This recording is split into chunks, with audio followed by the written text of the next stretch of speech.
Namasté, bonjour. Le yoga dans l'éducation.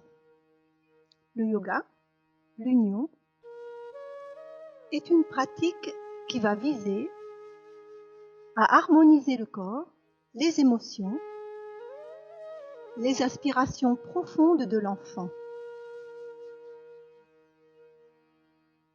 Les techniques utilisées permettront de contribuer à un apprentissage de qualité et un bien-être partagé par l'enfant et par l'enseignant.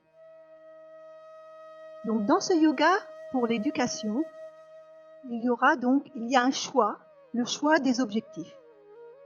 L'objectif sera en lien avec les besoins et les apprentissages de la tranche d'âge de l'enfant.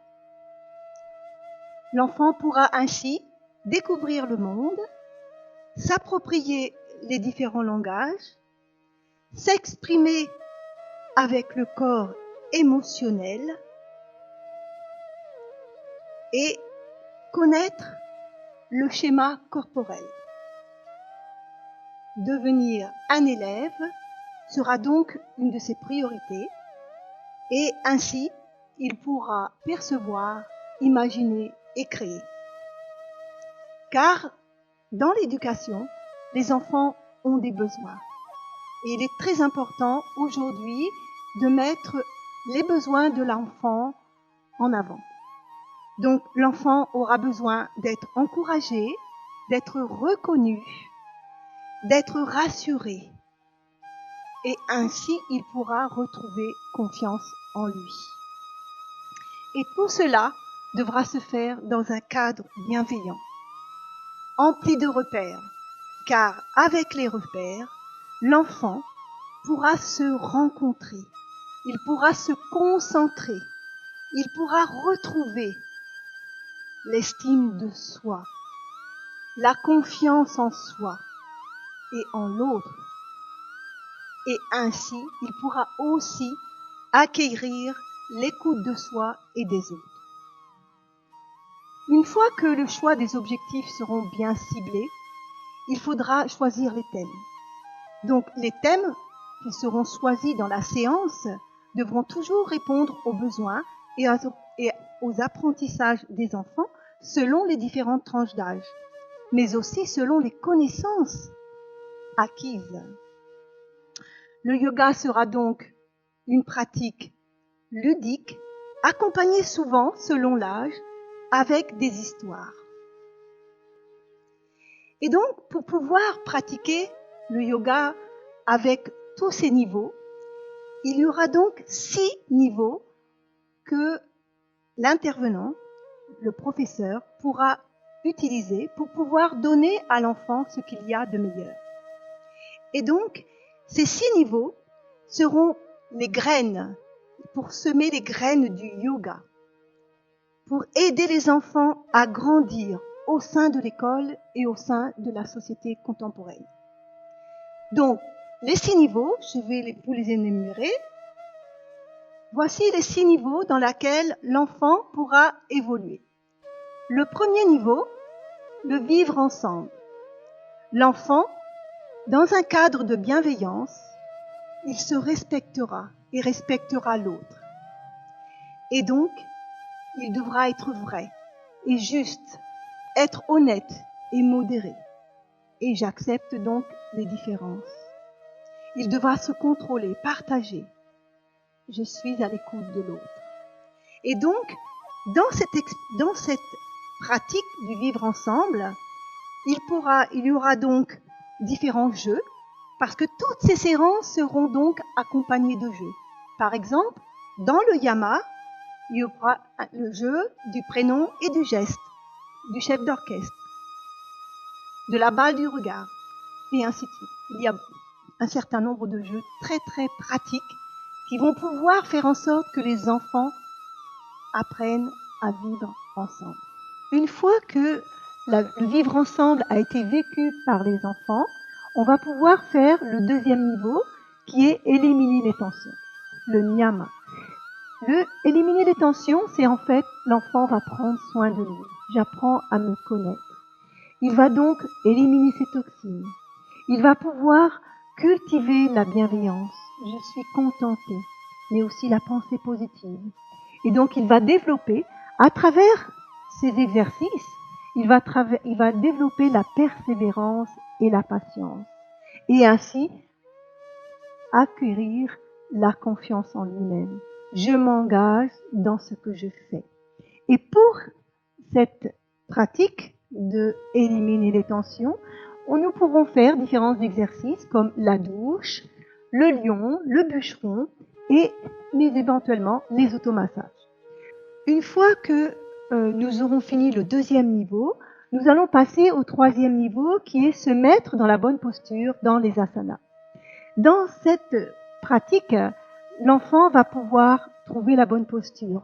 En fonction de l'âge de l'enfant, les postures seront donc adaptées. Et l'enfant pourra donc apprendre à maîtriser ses gestes, à s'ancrer, à s'ouvrir et aussi à fortifier son dos et sa colonne vertébrale. Et dans ces asanas, il y a aussi différentes postures. Il y aura donc par exemple les 7 postures de la colonne vertébrale, le cobra qu'on pourra faire à 2, l'arbre, la petite graine, la salutation au soleil, le chat, le chien, la grenouille comme vous voyez sur ces images et le héros. Voilà, toutes ces postures vont amener l'enfant à prendre soin de lui, à s'étirer et à s'ancrer, à s'ouvrir. Une fois que les asanas auront été pratiqués, l'enfant pourra donc à ce moment-là se respirer. Il est tellement important aujourd'hui de respirer. Et donc, dans cette respiration, l'enfant pourra donc reprendre confiance en lui. Il pourra surmonter le stress. Il pourra surmonter le trac. Il pourra aussi réguler ses émotions et ainsi avoir plus d'énergie. Et dans cette méthode de pranayama, il y aura aussi différentes techniques de pranayama, comme par exemple les 3 étapes de la respiration alternée, comme le pirate, où on mettra un œil ici, on inspirera d'un côté, on expirera de l'autre, et ainsi de suite. La respiration de l'abeille. Maintenant, une fois que l'enfant, après avoir respiré, ce sera le moment de se relaxer. Pratyahara. Et là, il pourra donc bâiller, il pourra se détendre. Et là, à ce moment-là, dans cette relaxation, il va pouvoir s'isoler de l'agitation extérieure, être présent à ses émotions. Il va pouvoir prendre du recul à ce qui se passe en lui et il pourra ainsi se découvrir à l'intérieur. Une fois que l'enfant sera relaxé, il pourra donc maintenant, la dernière étape, se concentrer. Se concentrer pour à la fois apprendre la vigilance et l'attention. Une attention douce, une attention contrôlée, une attention détendue.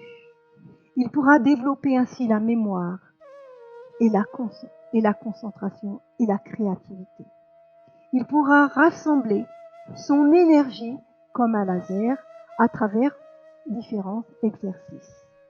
Dans la concentration, il y aura donc aussi différents types de jeux tels que le labyrinthe, crée-toi, et la concentration visuelle à travers ce qu'on appelle des tratak. Ce sont des images où l'enfant va pouvoir se concentrer sur un point et également faire pratiquer à l'enfant certains mandalas, du coloriage pour que l'enfant puisse créer et ainsi se retrouver dans un état de détente et d'attention. Il faut vraiment réaliser qu'aujourd'hui, le yoga dans l'éducation est très important et la personne qui va donc pratiquer ce yoga a vraiment besoin d'avoir une bonne connaissance de soi et également une bonne technique. Parce qu'aujourd'hui, il est très important d'apporter aux enfants un panel très varié afin que ce yoga soit ludique, empli de joie et de bien-être. Je vous remercie pour votre attention. Namaste.